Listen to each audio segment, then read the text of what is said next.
snowboarding, I find like there's that pressure of, yeah, I want to do good, but I also like, it's so scary sometimes. Like we're doing like multiple flips and spins like so high in the air, and like the littlest thing goes wrong and you can be written off for who knows how long. So excellence is about standing, and excellence is a requirement for your dream to come true. I started when I was like 2, so I don't really remember that. But I think I was around maybe 4 years old, and I can definitely remember like the ski lift would shut at 3 or 4 p.m. and I was just not done yet. So I would just take my board off at the bottom, start hiking back up, and just keep laughing.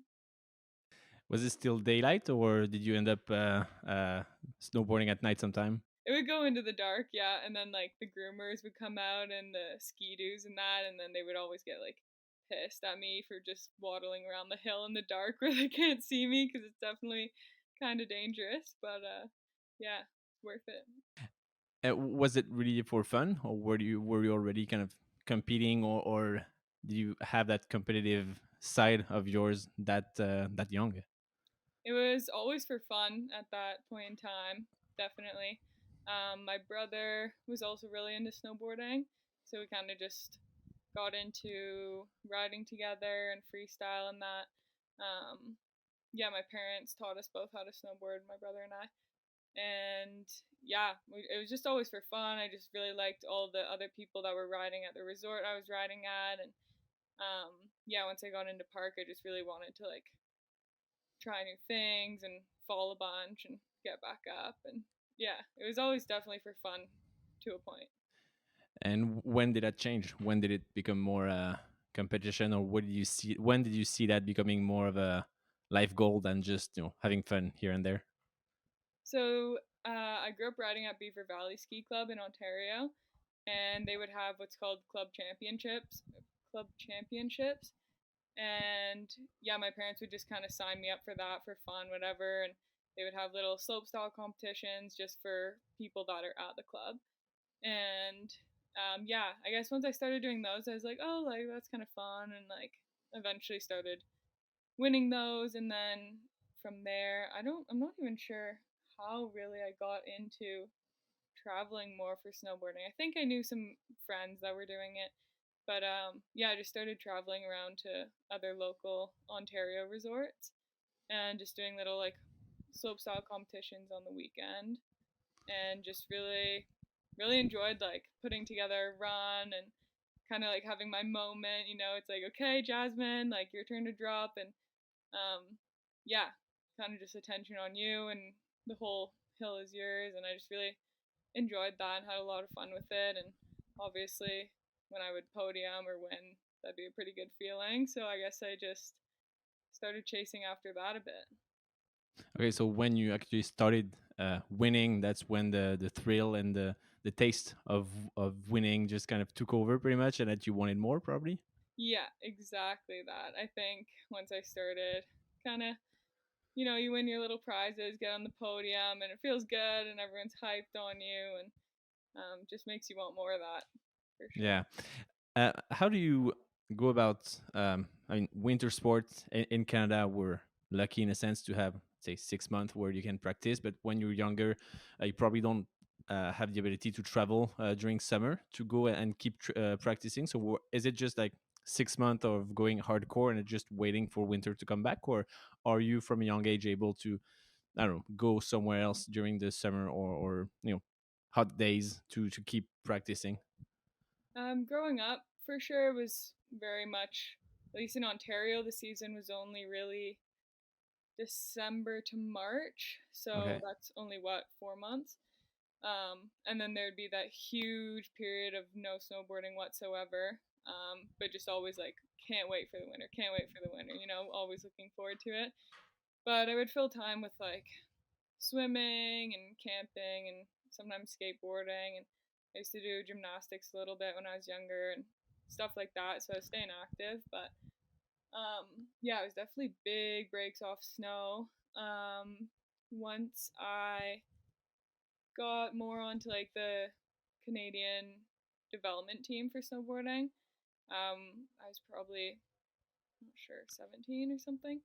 And that's when I started going to Australia in the summers because it's their winter at that time, and was able to snowboard there, which was really cool. So yeah, Australia, now in Australia, or Australia, you said? Australia. Yeah. Okay, is there are they known for? I was thinking like maybe New Zealand, but Australia. I'm surprised to hear that. Yeah, New Zealand Whereabouts? too. But yeah, in Australia, the mountain's called Perisher that I'm Okay, usually riding. Yeah, we fly into Sydney and then it's like a 6 hour drive in I'm not sure what direction, but yeah, there is definitely snow out there. I had one of my favorite powder days actually in Australia. nice. Um, just before we keep going, can you so you specialize in big air and slope style? Can you just define that? Because I mean, when I talk to someone who plays basketball or runs the 100 meter on the track and field, it's pretty easy to grasp. Can you just define a bit in a couple of minutes what those two specialties are, and yeah, what the strength and yeah, strengths required for those specialties? Yeah, for sure. So slope style is basically a run on the hill, and there can be any combination of air features and rails. Air feature can be just a normal jump, like, straight takeoff to landing, or it could be a quarter pipe or some variation of a side hit type of thing. And then rails of any kind. And it could be, I feel like a pretty classic slopestyle course would be rail, rail, rail, jump, jump, jump. So yeah, roughly there's about 6 features in a run. And then big air is just one jump, and you have to spin two different tricks. At least in finals, you have to spin two different tricks, and those scores add up to your total. And yeah, highest score wins basically. And in both disciplines, you have everything is based on notes that are given by judges, right? So everything is kind of subjective in a sense. Or do you have to plan ahead or announce before the run what tricks you're gonna do, or is it just on the spot that you decide? I know some disciplines that are with judges, you have to say what you're gonna do and then do it, or is it the case for you, or you just don't have to say anything ahead of time? No, yeah, you can just drop in, do whatever. But yeah, I have heard that in maybe aerials or something they have to call the Could trick. be. But no, for us, you can just do whatever. The judges do watch practice when we're doing practice, so they are usually aware of like what they're likely going to see.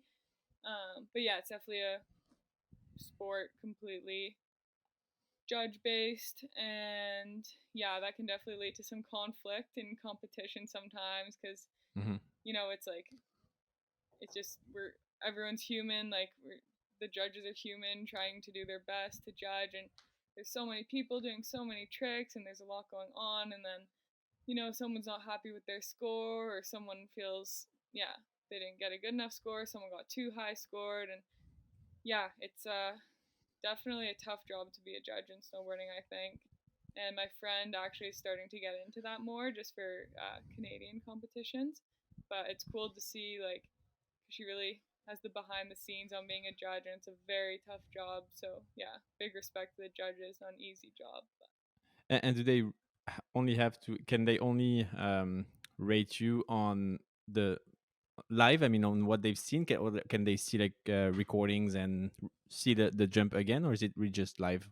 so for World Cups, they're watching on a screen. They're at the Okay. venue, but they're watching on a screen. That's another thing.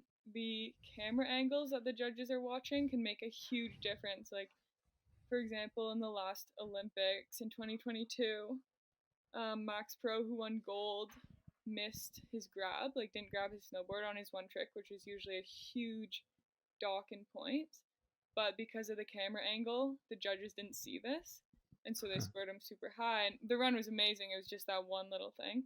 But yeah, it's crazy how, yeah, it's like you're depending so much on these camera angles, and like everything's happening so fast. And yeah, but they usually don't get replays of our runs unless they really think they might have missed something. Then they can ask for a replay. But yeah, usually it's just what they see the first time is what they see, and they go with that. Nice. And so, what brought you to those two disciplines? They are not the most famous or the most broadcasted on TV when you look at other ski or snowboard events. So, yeah, what brought you there? Was it the thrill, the fact that you liked it more, or just because you were better at it and people saw potential that you had early on? When I started out snowboarding and was able to like ride the hill on my own, I did actually enter a couple just local races like snowboard cross and just like normal like downhill racing. And I don't know, I just it just wasn't for me. Like I was like fine at it, but it just wasn't really getting the thrill from it. I guess I was just kind of like, oh, okay, like we're just turning, whatever. I don't know. It's still like huge respect to racers and that, but yeah, it just wasn't for me, and I just wasn't getting fully. I just didn't love it. I wasn't looking forward to like doing a race and stuff. And then it's a super small resort where I grew up riding, so I was always looking like two runs over to the people in the park, and I was like, oh, that looks fun. And my brother got into it first, into the park, and yeah, I guess I just kind of followed after him, and it just always seemed really interesting and fun to me. And yeah, I just really liked, I guess, the adrenaline that I would get from riding in the park and trying new tricks and being in the air. And just, there's always like so many new things to learn and get better at and try. And just like the possibilities are endless, and they still are like forever endless, with like freestyle snowboarding. Like Hmm. you can do every trick in multiple different ways. Like you're never going to max out what you can do in the park. So yeah, I think that's just what I loved about it, just endless possibilities. And yeah. Nice. And so you ended up specializing in those two disciplines. When did you decide to put your all into snowboarding? Because you mentioned before that you initially it was just 2 3 months or 3 4 months in the year, then you got into the nationals and like more, yeah, national level type of competition, but you probably still had to go to school. Mhm. When was that switch where you decided that now it's just this and only this until I don't know, until I retire probably? Not sure if there was exactly a certain point, but I do remember the first time I flew to a competition instead of just driving like within Ontario. I flew to Hmm. Calgary for just a Canadian competition, nationals, I guess, maybe. And yeah, just flying there and everything, and getting the hotel, and first time really doing some sort of trip like that on my own more. And I just remember like freaking out. I was feeling so much pressure, so much stress the night before, like could not sleep and everything. But I think just, yeah, that one ended up going pretty good. I forget exactly. I think I podiumed for second, third, not sure, but um, yeah, I think that one was just definitely a huge step.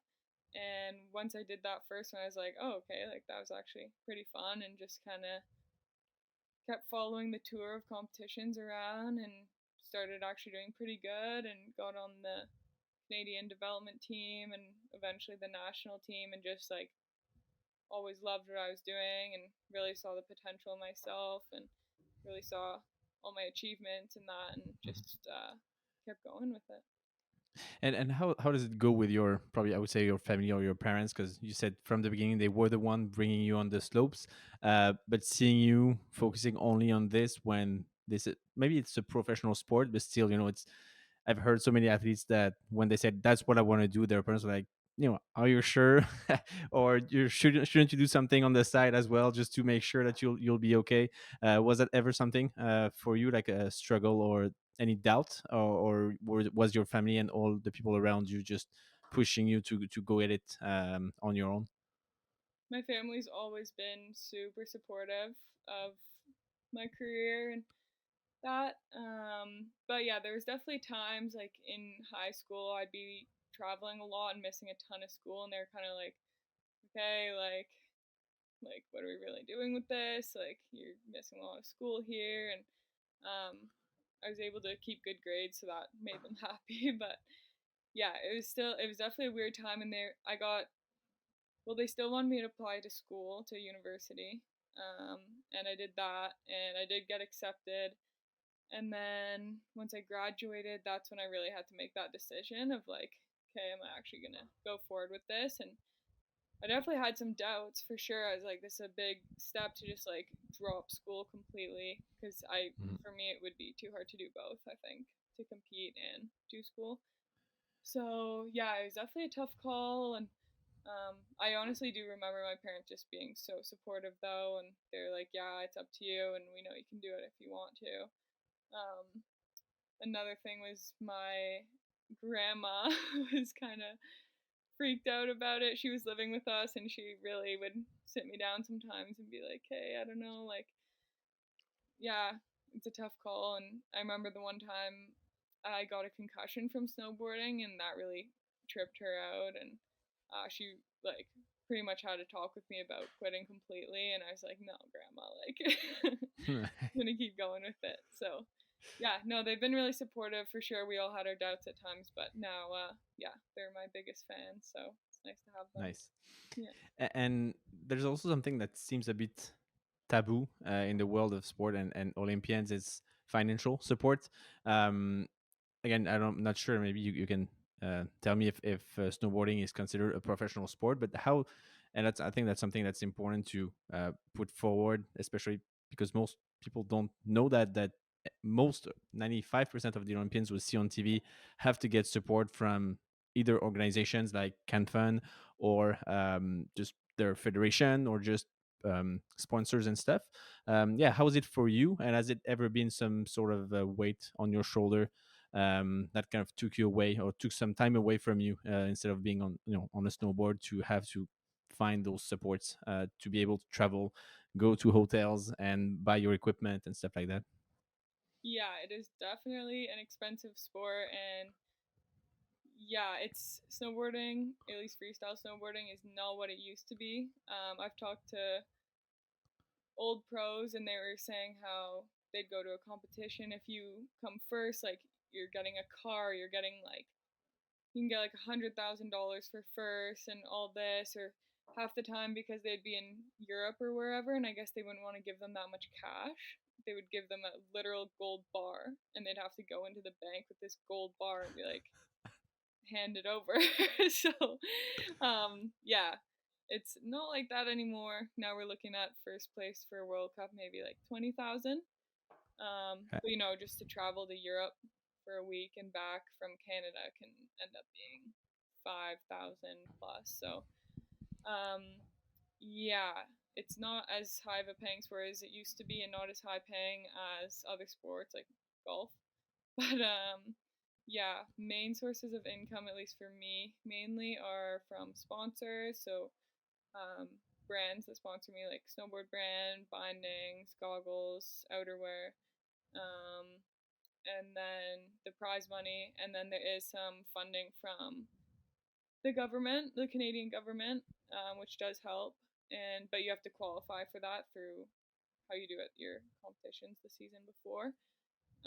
And then yeah, things like grants like Can Fund and things like that.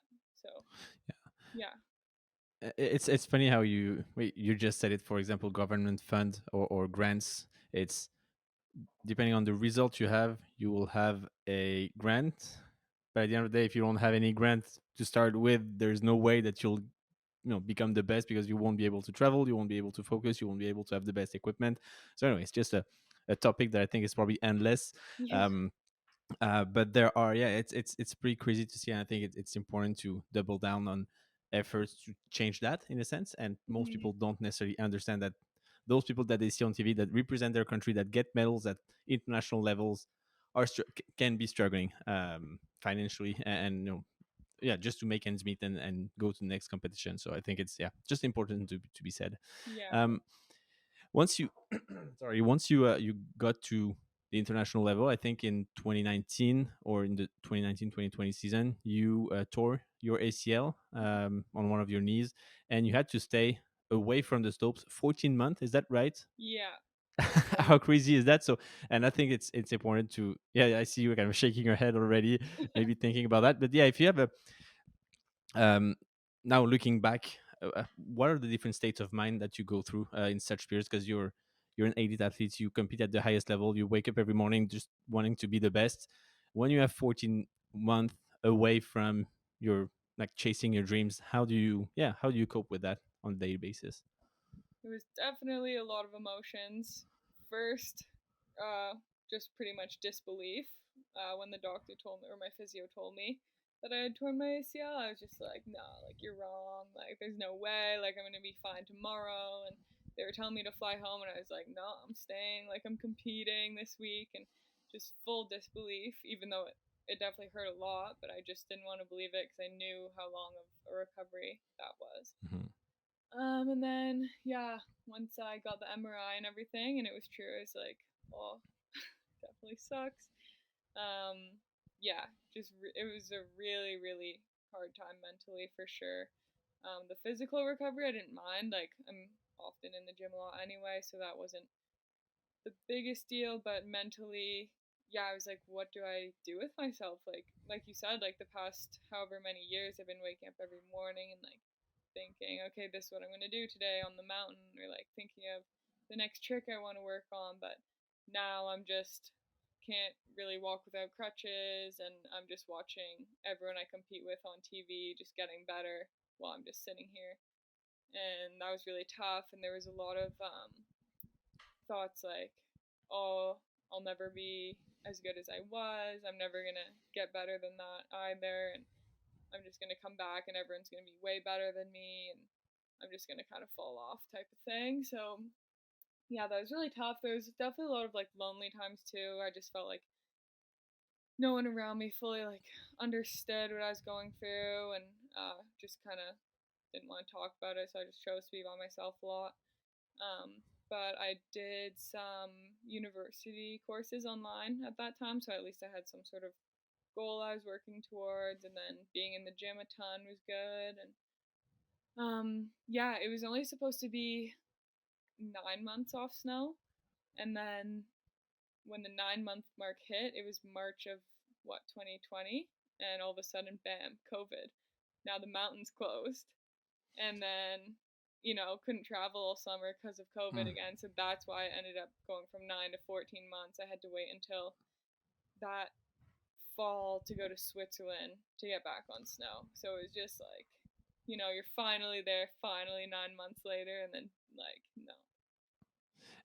And yeah, did you have to get support, or did you just did you come back to your family, or just at home on your own, or do you get support from the federation or from therapist and maybe a psychiatrist or sports psychologist? Yeah, there is tons of support for sure through the Canadian Federation, which was really, really helpful. I did my surgery. I live in BC now, but I did my surgery in Toronto and stayed with my family for those first couple of weeks, which was great. And they were super helpful and everything. It was nice to be with them. And then eventually I came back to BC, and yeah, I had a gym trainer, physio, yeah, sports psych, nutritionist, everyone just helping me out in literally every way possible. I was keeping in check with my coaches just so I could still, be part of the snowboard world and that. So yeah, super thankful to. I don't know how I would have done it myself. Like, super thankful to them for guiding the way. Nice. And so, if you now look at the before and the after, what would you say has changed for the better or for the worse, whether it be physically or mentally? How much have you changed as an athlete between, I mean, before those 14 months and after those 14 months? Yeah, I think just going through that definitely made me, I guess, more resilient mentally. And now if I get like injuries here and there, smaller ones than that, but that used to freak me out a lot. I'd be like, oh my god, like 2 weeks off snow, what am I gonna do? Like, worst thing ever. But then after that 14 month, whatever, now like a 2 week injury, whatever, ankle sprain or something like that is not a big deal. And um, I think it helped me believe in myself a lot more because I did take all that time off and still was able to come back and progress past the point I was before I was hurt. And yeah. Nice. And so now, when where you are, you're what, 25, 24, 24. 24. Um, Still pretty young. You've had great results so far at in both disciplines since 2021 and at the Olympics and all that. And you mentioned just before, waking up every morning with the goal to get better and get better. It's probably still that mindset you have, but what are the specific things that you want to achieve in the next couple of years or a few years ahead of you?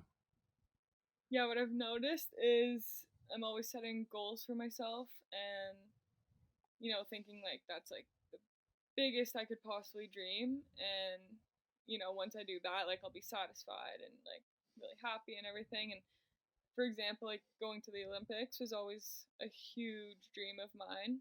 And it was that sort of feeling like, oh, once I go to the Olympics, like I'm going to be satisfied and blah, blah, blah. And then literally right after I left Beijing for the Olympics, right when I got home, I just wanted more, like there was no Yeah. kind of like, oh, nice, I did it. Like I was happy, of course, like and really Hmm. proud of myself in that, but there was just still that constant hunger and yeah, the motivation just keeps growing and growing and the goals keep yeah, coming and I keep, working towards them and I just yeah, really like always having different goals to work towards, but ultimately I just want to keep trying to be the best in the world and to keep inspiring younger girls to get into the sport as well. Very cool. And in the fact, I mean, in do you have some sort of? I'm just curious because so I'm in business. I have a company, and I know what my goals are. Some days it's just I wake up and like I hope nothing goes wrong today, or I hope I don't get any bad news, and I'll be happy at the end of this day. And other days when I'm just taking a step back, I think, oh, I want to be. Well, I rent my company rents electric cars, so I'm like, oh, I'd like to be across Canada and in the US and have 10,000 cars. And some days I'm like, as long as I go to the office and employees are here, they're having fun, it's already a good day. So my daily goals or weekly goals just shift here and there, but always towards something slightly better or towards improvement. So on your end, do you work this way, or is it just I want to be the best pretty much every single day, or do you approach it this way, like, oh, I'm going to training, I hope I'm gonna get that one run perfect, and that will be a good day? Yeah, how does it work in reality, and how does one go, or do you go about being satisfied every single day without pushing yourself too much in a sense? Yeah, I'd say it's definitely similar to that. Like some days I'll go up and it's a really good day, the conditions are really good, I'm feeling good and the sun's out and um then I've got these huge goals for myself, like trick goals that I want to accomplish. Mainly, yeah, I kind of talk with my coach in the morning, be like, hey, I want to do back 10, cab 9 today. And then I'm working towards getting those tricks down. But then there are those days too where I'm like, I just hope I don't land on my head. Like, I'm just going to be on my snowboard to be on my snowboard, just going to cruise, not do much, do like way easier, smaller tricks and that. But yeah, what I definitely find interesting about slopestyle and big air snowboarding specifically is just like in other sports, for sure, obviously, everyone's dealing with a ton of pressure on game day.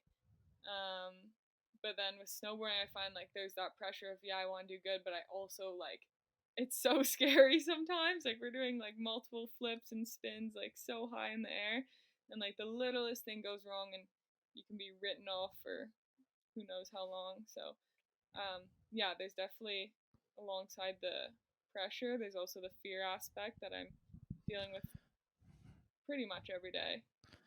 And is that something that you fight, or that you decide to just live with? Because at the end of the day, if you don't have that fear anymore, that's where it becomes dangerous in a sense. So you want to keep that small thing that keeps you awake, aware, and cautious. Mm-hmm. But yes, so have you ever felt a moment where you kind of were just too free in a sense, or not worried anymore, and maybe you took one too many risks? Yeah, I think so. It's definitely happened. Like I've had before, even in Finland this year.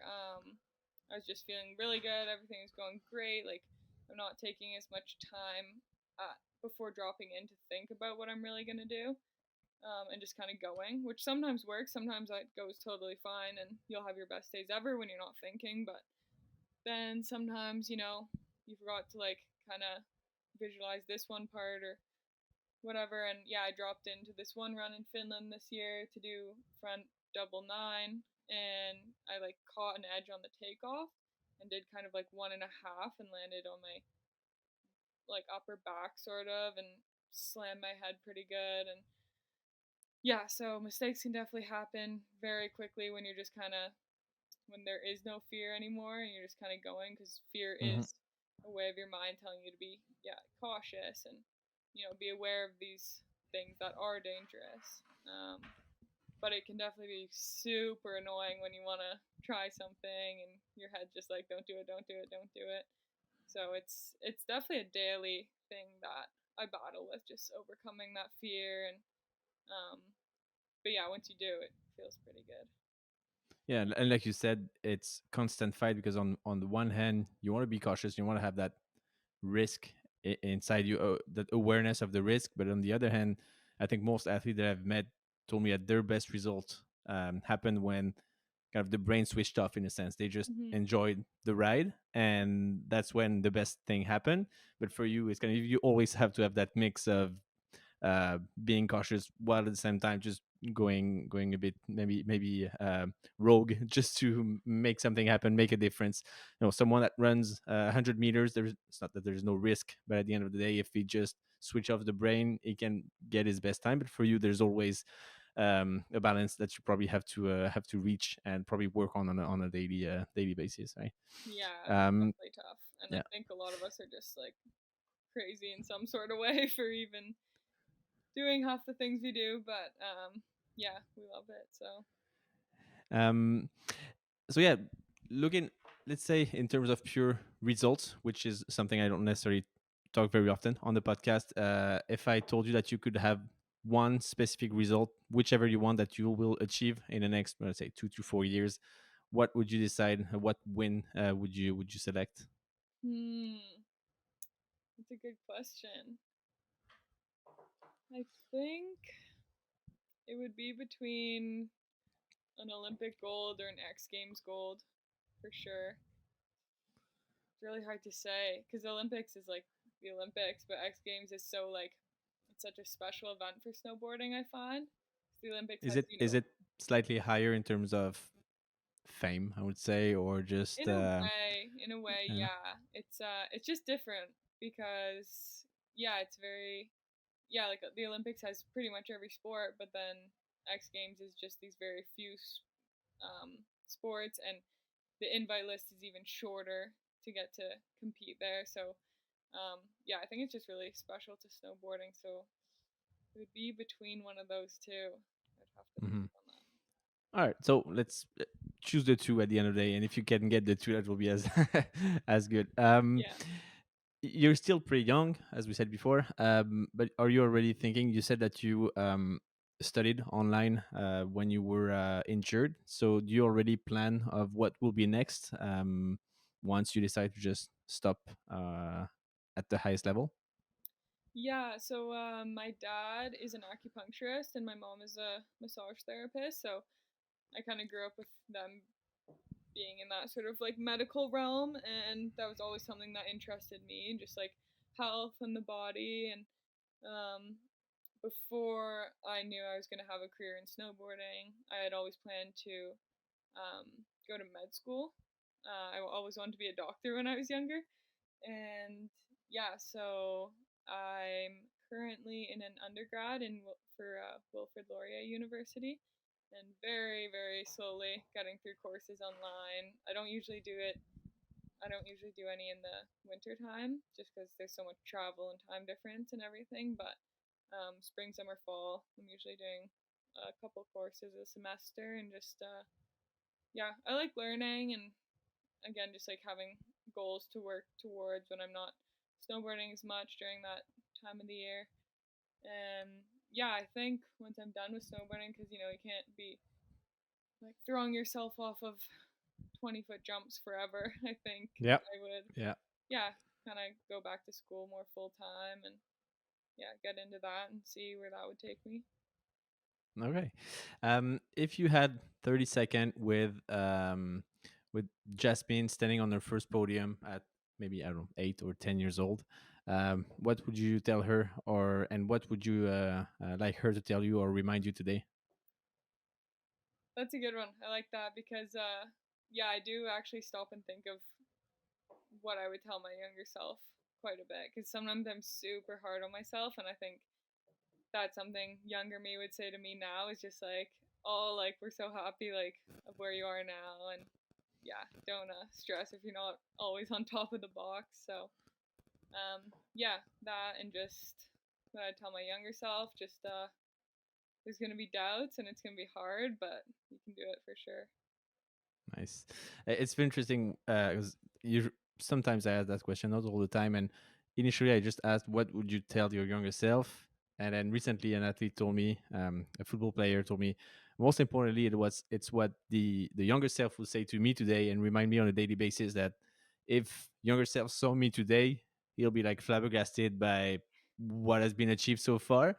So now I should be like every single day just for what I've done already. I should be happy. So I think that's probably also one of the things that your younger self will tell you, and that also helps, when there are worst day, to just still be, happy about the journey and the what's been achieved so far.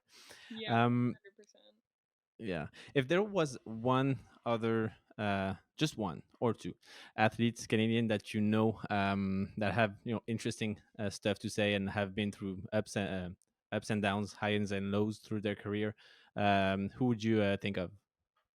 I think Lori Bluen would be a great one.